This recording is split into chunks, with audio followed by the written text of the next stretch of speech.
having a good day, good weekend. I'm doing a little job here myself. I'm making some fresh sausage. Just wanted to pass this information along. These days, it's nice to save some money, and this is a good way you can do it. If you like good country sausage, then this is what you need to do. If you don't like good country sausage, then you're not American. But anyway, what I got here, you gotta have a grinder, pork butt roast that I buy for around 99 cents a pound, which is a very good deal, and spices. I'll show you my spices. Basically, I use thyme, sage, but I have a list I'll put in this video so you can look at it and see what it is, and just all you need is get the spices. I do mine in batches of 5. It's easier for me to control, so when I say batches of 5, I mean 5 pounds. So the recipe I had is for 1 pound, but just multiply it by 5 times, and that's what you get. So to control everything in the spices, you know, in my mix, I do it in 5 pound increments. So I'm doing 10 pounds today. Now that'll last me a long time.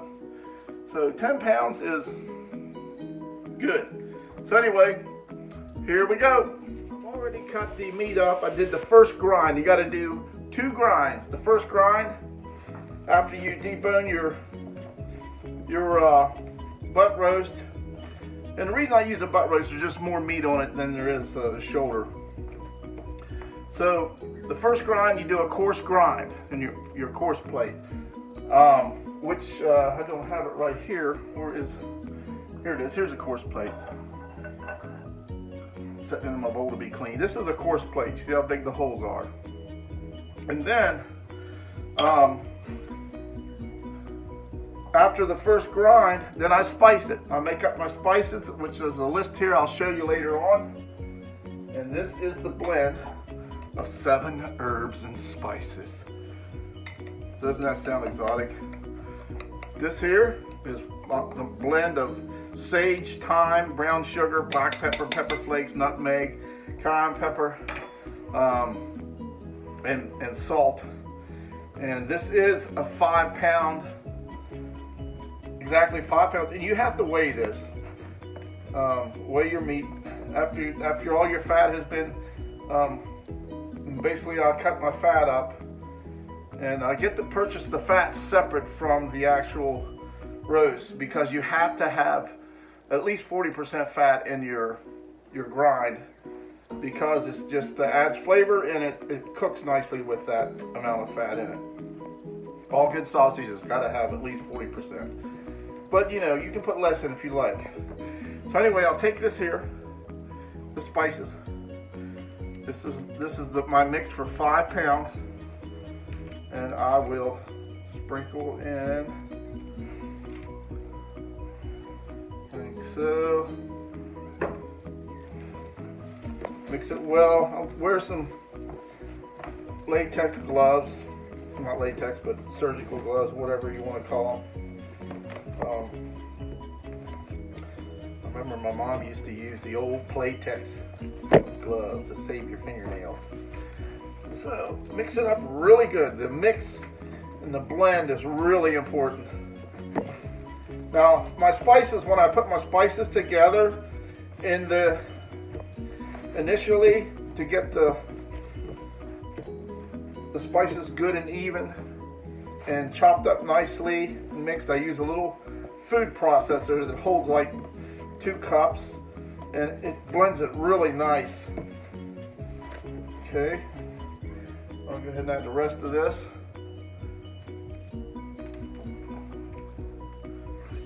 This is real important. This is more important than anything, to get that mix. And then you grind this, the second grind, through the fine plate, which I have in the grinder now. The grinder I have is a, what's it called? Turbo Force, STX. Bought it off eBay for like 160 bucks. It does a wonderful job. 2 speeds. It comes with also a foot control that hardly ever use. It's good to use the foot control when you're stuffing sausages on this unit. That's looking good. Pressed in. It smells so good, this blend. When you smell a blend of spices like this, you know it's going to be good. You know this sausage is going to be excellent. And I can say that it is because I have tried it. Nothing like the smell of that sage and thyme. And it's not that much sugar in the 5-pound batch.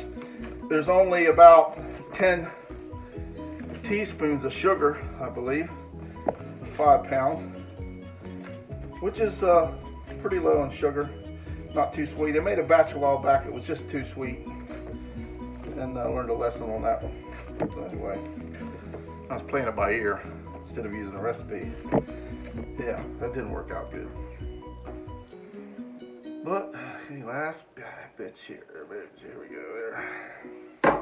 All right. The colder you keep this sausage, the better it grinds. I even keep my sausage, the head to the mixer or the grinder in the refrigerator, keep it cold. Okay. There we go. There's 5 pounds of nice, mixed, spiced ground pork ready to regrind, and we're going to do that. Yeah.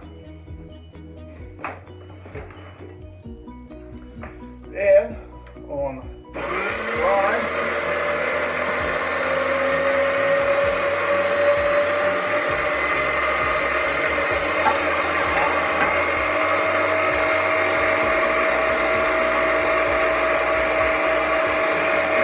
kind of roll it up in little balls here. Put it in.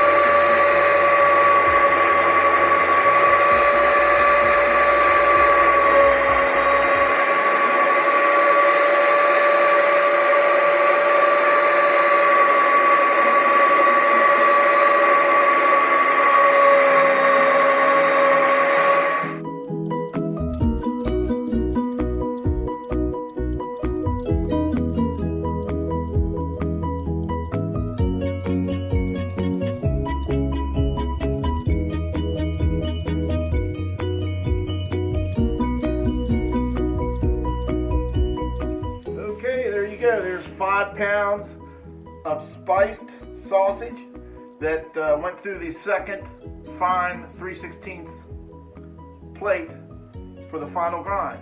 Now you say, what do I do next? Well, this is what I do. I'll take a baking pan with wax paper on it, a glass, which is like this is like a pint glass, a mason jar. And I will make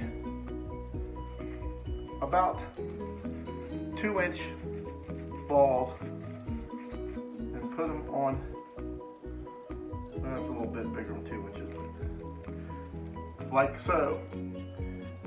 I can get a dozen of these on here.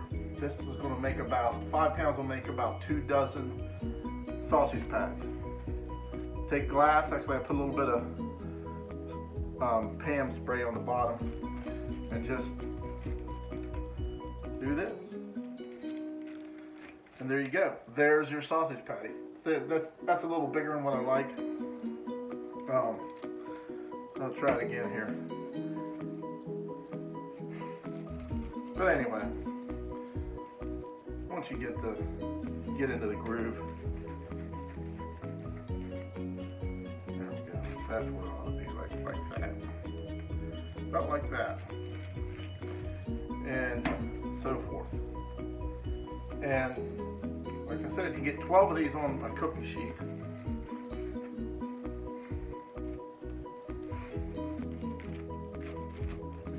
enough room. 12, all right, like that. Just like that. So, anyhow, then I'll take this when it's full, and I'll take it down, put it in my freezer once the patties are made, and then leave them in the freezer for a couple hours, and then I can, my food saver, break it out and vacuum seal. That if you pre-freeze them before you put them in your food saver, which you may not have a food saver, but if you don't, I recommend you get one. If you've never had one of these vacuum sealers, you really don't want to stay away from moisture that can ruin your seal in your machine. So if you pre-freeze these on this cookie sheet, that eliminates any issues with moisture messing up your seal when you go to seal them in that food saver. So this is pretty much how I do it. No big deal, nothing tough about it. It's, you know, it just takes time like any good thing. And there you go. So I can get 12 of these on a sheet, put it in the freezer, leave it in there a couple hours, come back, use my food saver, seal it up. One thing you have to do is you must test your product so that it exceeds your expectations. So, saying that, here we go.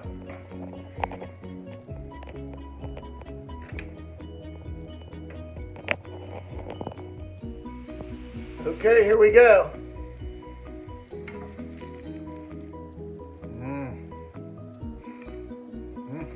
Look at that.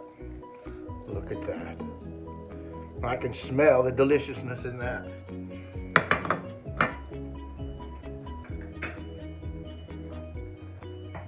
A little big knife, but that's okay.